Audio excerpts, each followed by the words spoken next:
plačiau sužinoti, tarkim, apie tai, kaip bendradarbiaujama, ar ten apie jūsų sutartis sudarote, abonementai kažkokie tai mokami, ar taip toliau, apie tai turbūt nebuvo kalbama.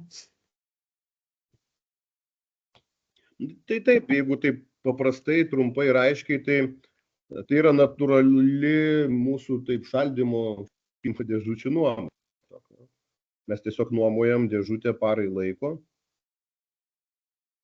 Gal vienas dalykas nenuskambėjo šios dienos pristatymė, tai, sakykime, irgi jau čia iš praktikos. Ne? Yra tokių užsakymų, kai reikia kelių dėžučių.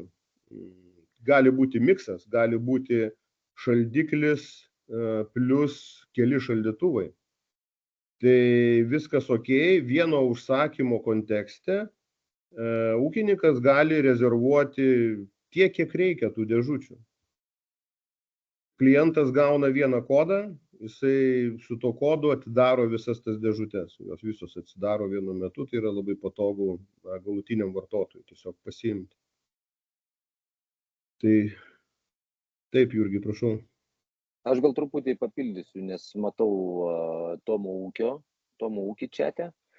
Tai trumpai pavyzdys. Jūs ūkininkas, jeigu atsakysiu klausimą, jūs ūkininkas, jūs auginat šilauoges. Jums reikalinga termoso paslauga. Darot sutartį su termosu, bendradarbiavimo galimybės yra dvi.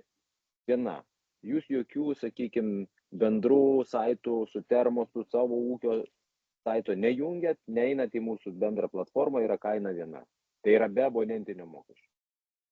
Jeigu yra pasirašoma sutartis, reklamuojam vieni kitus, abonentinis mokestis yra bazinis ir kitos kainos prie to abonentinio mokesčio, visai kitos dėžutės kainos parai.